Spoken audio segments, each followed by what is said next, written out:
Hi, in this part of our how-to video series we're going to look at choosing the correct bike for your style of riding. A couple of things we're going to look at is the differences between the different types of bikes, how they're suited to the needs and purposes of the style of riding that you're going to be doing, and which one's going to be the best for you. Next category we're going to look at is cyclocross. A little bit of a unique discipline, mostly used for racing off-road, relatively high speed. However, the main real purpose for these bikes, certainly in the UK, is our rough beaten up roads. So similar position to a road bike, similar features such as the drop bar for the multiple hand positions. What you'll also notice on this bike is it's got top levers as well as a combined STI brake and gear shifter there. These are so that you can brake in both hand positions, might be more comfortable, more easy to control. This also features cable disc brakes, giving you more room, more mud clearance, more reliable, consistent braking in all weather conditions. You've also got a chunkier treaded tyre, run at slightly lower pressure for a bit more comfort and a bit more grip in those off-road conditions. Slightly shorter distance to give you a little bit more upright position, built a little bit tougher, can handle potholes and bad UK road conditions or off-road lumps and bumps, even single track riding and off-road. Lower gear ratios for off-road, easier pedalling, also still maintaining a high enough gear so it's comfortable at decent speed on the road. Some cyclocross bikes for on-road commuting use will also feature things such as pannier rack mounts. Ideal for a winter commuter bike, but also for enjoying the racing and doing a few cyclocross races. Next category we're looking at, mountain bike. Much more comfortable position than what you'd see on a road bike. Similar height, saddle and handlebar wise. You need to move around on the saddle a lot more on these types of bikes for rougher terrain and conditions, so therefore the saddle position is slightly lower.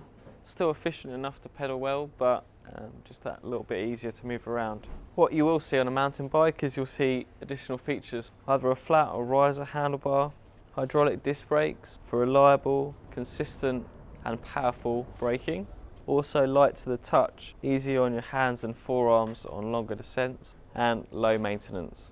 Suspension fork, just going to provide you more grip and more comfort and more fun in off-road conditions, absorbing the lumps and bumps of the trail. Some bikes will feature bolt-through or quick-release bolt-through axles, providing front-end stiffness and strength through off-road conditions and the additional turning forces. On this unit, also rear suspension, absorbing the lumps and bumps coming through the rear of the bike. You're going to get lower gearing and perhaps more gear ratios for riding off-road for the steeper climbs and steeper descents. You're going to see a significantly wider tyre. The main reason really is just for grip. These will also provide a little bit more comfort off-road with a little bit of a lower pressure in them. Generally speaking, the tyres are perhaps the biggest difference between a mountain bike and the other bikes we've featured so far. Final category we're going to look at is BMX bikes. Completely different in layout to the other bikes. Originally intended for bicycle motocross racing.